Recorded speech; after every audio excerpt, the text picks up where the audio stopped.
What's up? It's your man No Malice, and you are checking out Guerilla Cross Radio. Speak Life. Yo, what's up? Welcome back to Speak Life Radio right here on GorillaCross.com, SpeakLifeRadio.com, and JamTheHype.com. I'm your host, Kwon Five-Nine, and now we got my man from Reach Records on the line with us right now. KB, what's good, bro? Turn up. What's going on with your brother?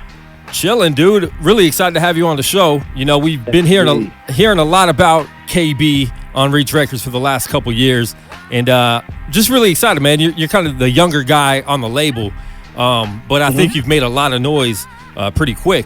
So, man, just real quick, man, tell us what that's been like, just being on the label, being with Lecrae, Triple E. You know, I know you're on that tour with him right now. What's that been like? It's been a good experience, man. I always say, you know, them dudes are really Christians. So you go different places and meet people who you know, make a living off of Christian-related things or, you know, Christian events or something like that. It'd be shocked when you meet them sort of behind closed doors and be like, oh, okay. Your Christianity stops when you get off stage. But not with these guys, though. These dudes are, like, thoroughly, you know, God-fearing. So it's been... That's always great for relationships. Yeah, definitely. When people like fear God, you know, I guess you just don't treat people any kind of way. Things that are normally priority for industry relationships. When you think about popularity or think about, you know, what people have done as far as numbers are concerned, and that shapes how people treat you. That shapes how, you know, people are respectful of persons. I've had several occasions where, literally, there was one occasion in particular where I was talking to a gentleman that wasn't on our label, but I was talking to him, and then Lecrae walked to the room, and he just, in reaction, told me to be quiet so he could listen to whatever Lecrae was about to say. I was like, whoa, we were having a conversation, bro. He was like, oh, I'm sorry, dog. What happened? Like, man, that mug is like a reflex for people who really live to be around the people they think are more important. So yeah. I'm glad that I don't get that impression from the brothers, and there's some like good friendships there. So it's been, as far as our relationships are concerned, man, it's been pretty smooth and great conversations, good challenges. I don't have nothing but good things to say about that. So that's been encouraging when you think about having to go out there among the wolves and do your music. Yeah, definitely. It's good to have that backbone. That's good, man. So tell us, for the listeners that don't know, how did you link up with Reach Records? How did you get signed with them? Well, I got signed with Reach because I was kind of found online along with this mini movement that I was a part of in Tampa called HGA.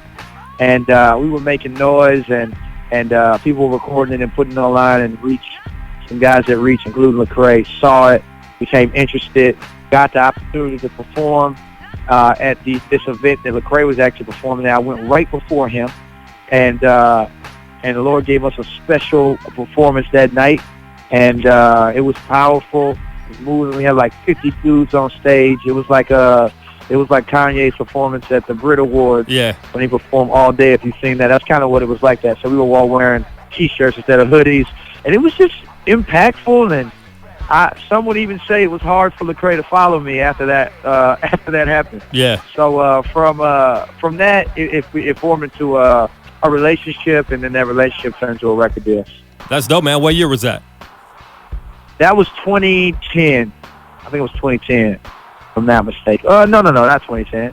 It was 2008. 2008, cool. 2008, yes. Yep.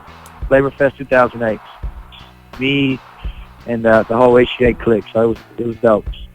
That's dope, man. I mean, that's a cool way to get picked up, because you know you see a lot of these young people, especially with the social media age right now. You see a lot of them, like, you know, they'll spam your accounts, they'll, you know, tag you in every single music post they put up. But it's good to see that you worked hard before you even got that, you know, and you weren't necessarily looking for that, but it came to you. That's pretty dope to see. And now you got this track with Lecrae called Sideways. The single dropped about 2 weeks ago. Man, tell us about that. Tell us what it's like working with Lecrae, you know, after all the accolades he's been getting, you know, being on Jimmy Fallon so much, just, you know, his album Anomaly going #1 on billboards. Tell us what that's been like, because you already have a relationship, so I know it's probably not anything where it's like, man, this is Lecrae, but you have to look at it like, man, my dude is really doing something. He is. He is. I have a lot of respect for Lecrae and look up to him in a lot of ways. I really appreciate more than anything his character, who he is with us, behind closed doors. He doesn't walk around with his Grammy in his pocket. Yeah. You know what I'm saying? And, T-shirts with his Billboard stats on it. And he very much is sort of redistributing stuff as it comes to him. He's constantly deflecting it and sending it other places. And I got a song on my album called I'ma Just Do It, where I talk about him a little bit in the second verse, the ways that I've been encouraged. As exciting as it is for him to be number one, be on the Fallon Show, all that stuff, I often get the impression that I'm more excited about that than he actually is. Yeah. Or we are more excited about it than he actually is. Though he's excited and grateful for the opportunities, he walks with a certain sense of sobriety, where it's like my water still tastes the same. Yeah. My food, my steak didn't, turn into something else because I got this performance. And at the end of the day, my satisfaction and my arrival, when I can say I made it, in all confidence, it still awaits me in eternity. So I've been encouraged by that. So working with him, the thing that has really inspired me creatively, and as a man, as I think about being a husband and a man in my community, it's been those type of things. So, yeah. That's good, man. So tell us about the song Sideways. Really dope track, man. Really dope track. Tell us about that a little bit. Thank you, bro. Well, I teamed up with Cobra, and they had this beat that when you walk in the studio and you hear it, you stop whatever you do. I don't care who you're talking to. Yeah. You just stop doing it. And I wanted it, and I found out, actually, the song was actually not mine first. It was Lecrae's. Okay. And we worked out the situation where, I held him over a building by his feet, you know what I'm saying, and said, give me the song. Suge Knight style. And, still ignited that boy, moved him in the right direction, and now it's mine. So, we talked through it, and it kind of, it made more sense for the scenario for me to get it, and we ended up doing the track together. And Sideways as a concept is it's a pretty consistent experience in my life. People are sometimes taken aback by me, and I always try to make sure that I make it clear that it isn't because I'm so special, but I'm very ordinary. But I know that the God that I am connected to is beyond extraordinary, which spills over into how His people live. So it's odd to see a man in first class, not only his black man in first class, first of all.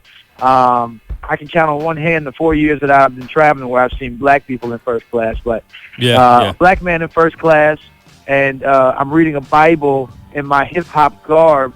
That is, they don't have a category for stuff like that. Or being young and married. I had a woman in the airport just a week ago trying to make sense. So, hold on. You're married. Why? You know what I'm saying? It's odd. It's odd. So, and I love it, man. I celebrate that. I love throwing my hand up and curving people. Saying that I'm married. I love being among the peculiar people. One more quick point. I know it's radio, so I got to be point, but I got to be quick. But one of my biggest struggles before I met Jesus was finding a sense of identity and knowing who I was. Yeah. And we always thought that the best thing to do was to try to fit in essentially what everybody else is doing. Even when folks are saying they're misfits, they aren't really misfits. They're just kind of a part of a misfit movement where all of us are sort of creating another mainstream thing. Yeah. And one of the things I found in Jesus is this sense of confidence and being individual and unlike anybody else, and being the minority, even among the minorities, and being okay with that. Yeah. Because your identity, is somewhere else. So Sideways. Yeah, man, that's good. So if you don't have that, make sure you go get that track. You can get that on iTunes, correct? Yeah. It's on iTunes on Tuesday or at the 10th for pre-order, and also you can get that on Spotify and everywhere else. The name of the album is Tomorrow We Live, and it's a story about hope rising through adversity. We're in adverse times right now. Yeah. And it really moved my heart. And I wanted to make something that added to humanity, gave folks an escape musically and content-wise, and really helped serve people in some of the darkest times that we've seen.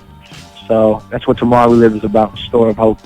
Now, for the fans of KB, how is this album going to be different from the 100 EP? It's actually going to be kind of an extension of the 100 EP. Okay, so dope. It'll be the 100. The 100 EP was, the baby stages.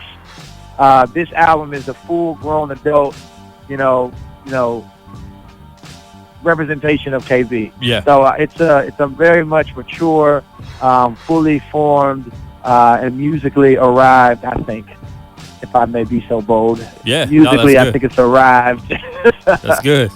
Project. So yeah, you'll sense that when you hear it. It's dope, man. It's good to be confident with your music. I tell people all the time, don't make music if you don't believe in it.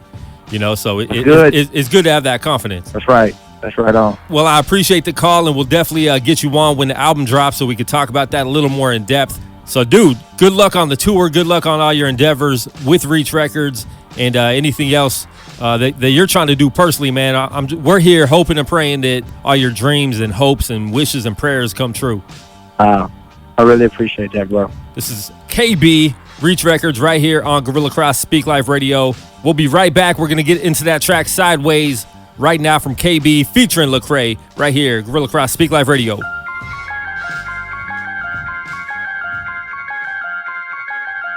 Sideways. Yeah.